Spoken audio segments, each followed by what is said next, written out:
So I'm Rohin. I'm the founder and CEO of Pricenomics. And today I'm just going to tell you guys a little bit about how we grew to be 2 million visitors a month and how we started to figure out how to make money from basically just blogging. So what is Pricenomics? If you talk to almost anyone, what we're known for is being a really big, interesting blog.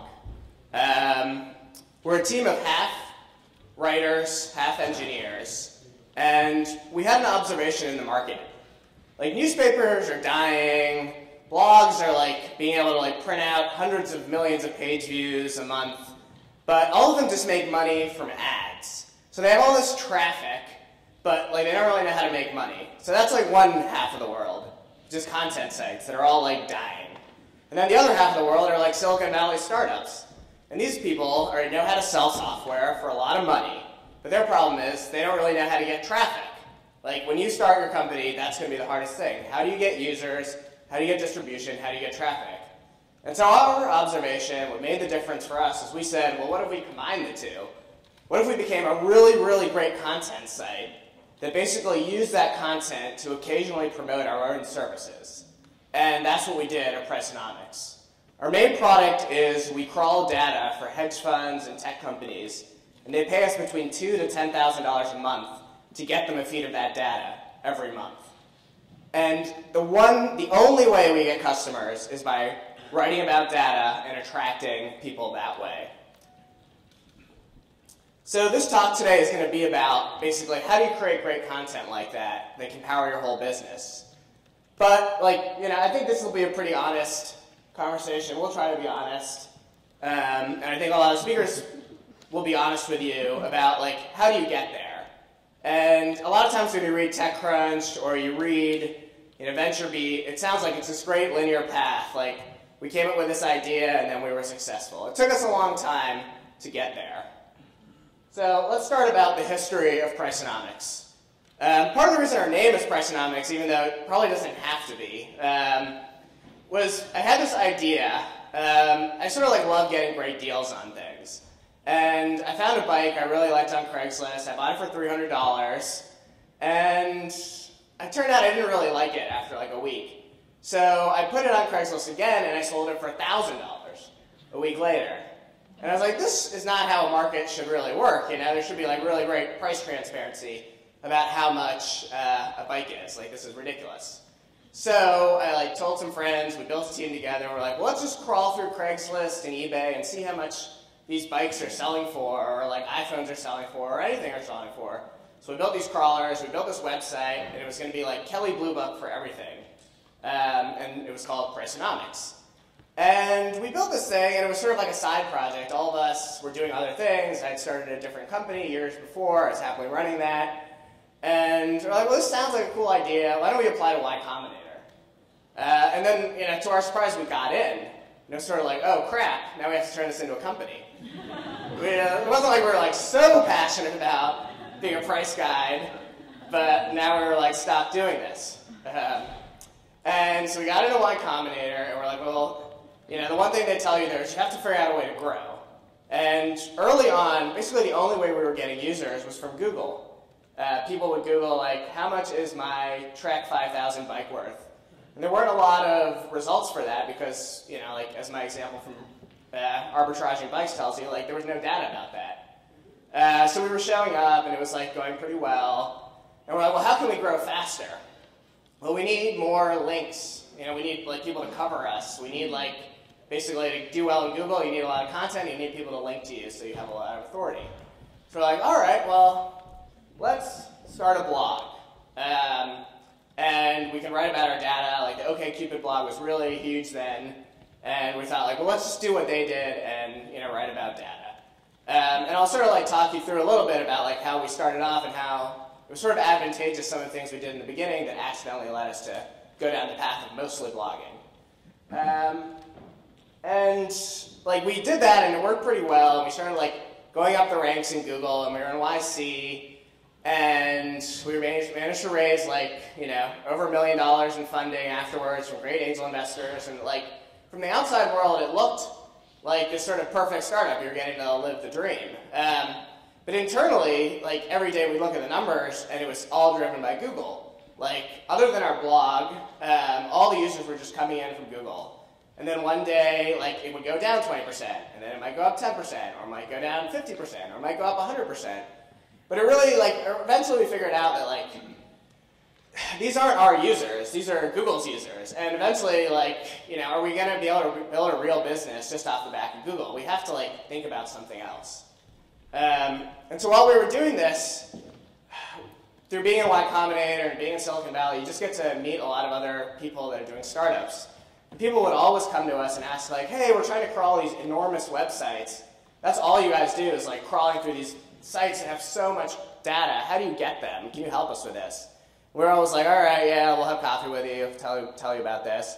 And eventually someone was like, well, you know, can we pay you for this data you're getting? And we're like, no, we don't want that. Crazy, we're a price guide.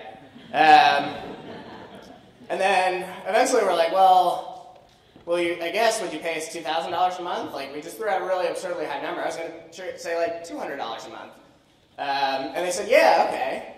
And we're like, oh, okay, well, that's, like, way more money than we were making from this, like, maintaining this huge site. And that's just one customer. So that's like when everything clicked. We started to have this business model in place. So we'd write great content that sometimes involved crawling data from the web. People would find out about us. A very, very small percentage of them would, like, contact us and say, hey, we need this sort of data. And those people we would charge anywhere between $2,000 to $10,000 a month. And then once we like figured out that model, then it was a little bit more repeatable, and we could write more awesome stuff, we could sell more stuff. And so that's sort of like the story about how we got here. And like, there were so many times in that little story I told you where we just totally could have died, you know. But the one thing that always like stuck with people was that they really liked our blog. And that was like the one thing that we always stoked, was that we got to write really interesting content. We got to find cool data. We got to share it. We got to like stoke this thing that people love. And that ended up saving us and letting us like figure out and try new things that we could like sell to our audience. And that's where we are today. So this talk is sort of aimed at you who's just trying to start a company and who wants to make great content so you can get like in the newspaper or TechCrunch or wherever, so that like people can find out about you, so you can market your products, so you can test out new things, and so you can get distribution.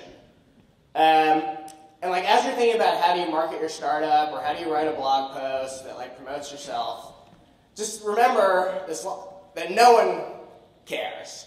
Like, and don't feel bad about that. Like when you email someone, like they're busy doing their job, they have like a million other things, they don't care about like what you just emailed them, they probably don't have the mental overhead to even process it.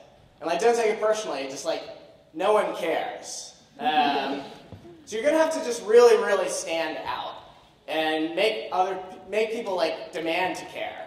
Like that you are so special that like you help them do their job, or you're just so interesting that they care. And that's really the only way to get through, in my opinion. And so we have one philosophy about like marketing, PR, anything, and that is like information. Information for us is currency.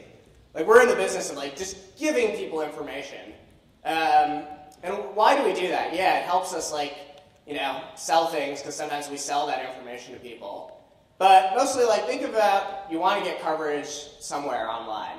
And this person, this reporter, like they're doing their job, and that's a lot of work. It takes a lot of time to like research a company, to write a blog post, to do anything. And how can you convince that person to spend the time to write about you? Like, would you like write a book report about some random person that talked to you on the street? Like that would like kill your week. So, like, why don't you do something that can make their lives just way, way easier? Like, give them a report that, like, if they write about it, they will look incredible. Like, one of the first things we wrote about that, like, really had a lot of currency, or did really well, was we crawled through every, like, iPhone and figured out how much they were depreciating over time. And then we also crawled through every Android phone and found out how much they were depreciating over time. And we also, this was, like, 2 years ago, so BlackBerry, 2.5 years ago, so BlackBerry was even, like, a thing. And we figured out how much BlackBerries were depreciating over time. We came up with this index. It was like, oh, it looks like iPhones depreciate the least. They're like the best resale value compared to Androids or BlackBerries. And we wrote that, and like all of a sudden, like nothing really happened in the beginning. Like we just wrote it, we put it in our blog. Then we like emailed like a few places. We emailed like Giga, we emailed TechCrunch, we emailed VentureBeat. And eventually like one of them saw it and wrote about it. Because like that was a story for them. Like iPhones had the lowest depreciation. And like that's not like he didn't have to like put in a ton of work to like do the calculations himself or write about it. And that made him look like really smart. It helped him do his job. It brought new information in the world. And then that led to like a torrential, like, you know, like everyone then covered this thing. That like iPhones are #1 in depreciation according to Pricenomics, which was just like a couple of dudes. But that was in the New York Times. That was in like the Wall Street Journal. That was everywhere. And so, like, just give people information because like otherwise you're going to be like, can you write about me? And they'll say, why? You won't have a good answer other than, I would like you to. You know? So how did we get started? Like, and what do I define as information? It could be like awesome data that your company puts together or is a byproduct of your company. But it can also be like an anecdote that only you or your company authentically know. And like, what do I mean by that? When we first launched, it was right before Christmas. And we had arranged for like, because we're in Y Combinator, they like helped us make sure that like TechCrunch would write about Pricenomics, Kelly Blue Book for everything. And we were like, why don't you write a blog post too about like our company with the launch? And I wrote this thing up that was like, because it was Christmas time, and like we're a price guide. It was like 5 used things you can buy your wife for Christmas, or something. Like it was something very lame. Like, but I just thought like, well, this is what a blog is supposed to do. Like you talk about your product, you like shamelessly plug it. Like it's not supposed to be that popular. It's just like a blog. And so, but the thing was like TechCrunch was going to write about us before Christmas, but they ended up writing about us on like the 26th. So I read this blog post all ready to go, like that I was going to like post afterwards, after we launched, about like, you know, Christmas presents, but it was after Christmas. So I couldn't do it. I couldn't write about this thing. So by accident, I was like, well, I got to produce something today, and what do I know about? So I thought like, well, one interesting thing we did last week was we emailed all our friends in Y Combinator, and we're like, hey, we're testing out our data, and we're buying Aeron shares. And we'll like buy them on Craigslist, and then we'll resell them to you at a markup. And so we would like sell them for $400, and then source them online using our data for like, you know, $300, $350. And that to me was like, okay, well, I can write about that. Like, it's not like that much about our product really, but it's more about how we did this. How did we like go out there and find these chairs and try to get people and like try to rip off our classmates by taking their money. And that ended up being like such a better story. Like people actually liked that because it was authentic. It was stuff that we knew, even though it was just an anecdote about us. And then like that ended up on Hacker News. It was the #1 article there. It was in like All Things D. It was in like all these places that like if we had just written like the boring thing about our company, nothing would have happened. So in the beginning, every time we wrote a blog post, it would take us at least 40 hours. So when you like read it, it might even not even be that many words. It might look kind of breezy, the tone, like someone just dashed it off. Like, but that was never the case. Like, it would take so much time for us to assemble the data, for us to figure out how to visualize it, and for us to tell the story. We wrote things like the hipster fixie bike index, where we figured out like where in America fixed gear bikes were selling the most. And like doing that is a lot of work. Like you have to crawl a lot of data to figure that out. And we published that. That went gangbusters. We did something about San Francisco rent prices over a year ago, before like people really were able to quantify how fast the prices were increasing in the city. And I got 30,000 Facebook likes. But it took us like almost a month to pull that data together and visualize it. We've done stuff where we compared Airbnb prices to hotel prices by crawling through all these massive websites. And like those ones that use a lot of data take a lot of time. But even the ones that don't involve a lot of data that we just write about because we want to bring new information to the world, we put a ton of effort into it. Sometimes we don't put that much effort into it, though. This was our most popular blog post ever. It was called "How Much Does It Cost to Book Your Favorite Band?" We thought it was kind of a crappy blog post. Someone had sent us this data about how much does it cost to book Madonna versus Justin Timberlake versus everyone. And we just threw it on our blog. It took us no time. And because we'd been doing this so long and people were sort of expecting interesting information from us, we sort of started to have all these advantages now that we put something up there. And this one blog post got 1.2 million views and over 100,000 Facebook likes. And we just threw it on there. We thought we're not even going to send this to our email list. It's not good enough. No one will care. And that didn't really drive us any. I mean, we got 1 million visitors in a day. It didn't really drive any business to us. But at the same time, we got a lot of business that day. And how that happened. We had also written a piece earlier about RetailMeNot, and we had crawled through all their Google search results to show how awesome they were at SEO, and how that 71% of the time they were the #1 result for coupon-related Google searches. And then that same day we had that massive Madonna spike. RetailMeNot, Google's Panda search update hit, and RetailMeNot got creamed. And their stock price dropped 30% in a day because they were getting all their traffic from Google. And then all these hedge fund analysts started Googling RetailMeNot SEO data, and we just showed up. And that day, almost every big hedge fund on Wall Street emailed us. And it was the same day that Madonna was going viral on our site, but something else that we had written unrelated was then really taking off and driving business. So as you do this, you'll have your own rules about making interesting, authentic information. Ours is bring information, be right, be interesting. We want to basically make content that's the most interesting articles that are in the business section in the New York Times or the Wall Street Journal. And you don't have to you don't have to reinvent the wheel every time. Now as we're doing this, we have themes. You can tap into a really popular subculture. We wrote about the business of fish sometime. You can just write stuff that people feel good when they share it. Some information for us that's really surprising, or we saying something is bullshit, or the economics of food trucks, or economics of anything. You can tell a story about how you guys started, about how one of your friends started a company. The hero cycle as an entrepreneur. You can just post a chart that tells an interesting story. You can come up with various themes that you keep hitting over and over. And then in the beginning, you have to basically do some work to make it spread. And after a while, in the beginning, you'll write something, it'll be really cool, but nothing will happen unless you sort of push it.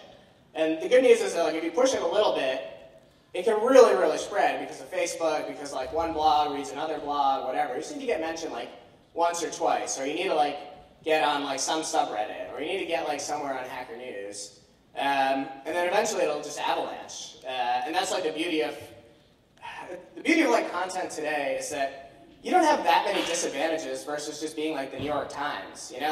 They rely on people sharing it on Facebook just like you rely on people sharing it on Facebook. If you make something as good as what's in the New York Times, people don't care if it's on your little blog or the New York Times. They're just sharing it on Twitter, they're just sharing it on Facebook. They're just a blogger needing some data to write about, and they'll write about you just as quickly as they'll write about something that's in The Economist or New York Times.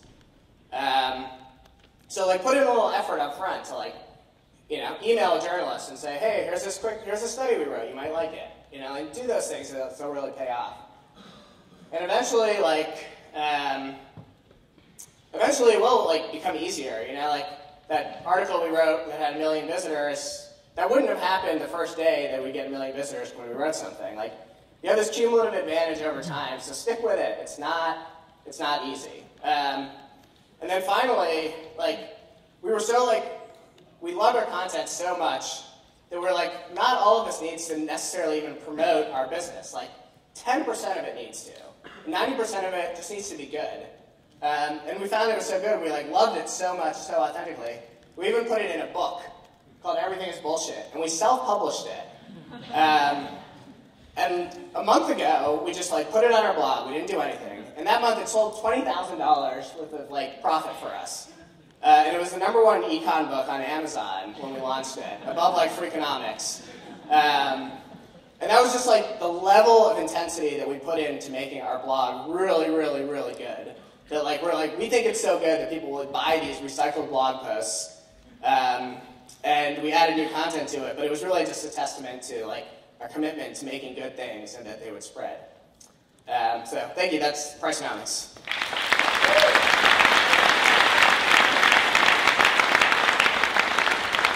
Thank you, Rohin. If you guys have a question, please come down. Unique opportunity to speak to one of the best content experts I've seen, actually. Questions? We have someone here.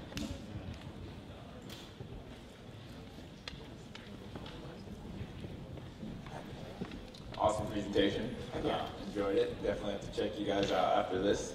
So I just have a question about how you get inspiration, I guess, for your content. It seems like you take a lot of time to develop it. So what do you do, and what stands out, I guess, about writing it?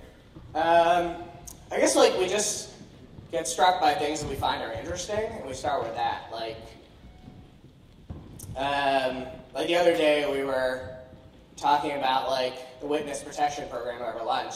We're like, wait a minute, is that a thing? Like, do people actually go in a witness protection program? Like, what happens to their Facebook profiles?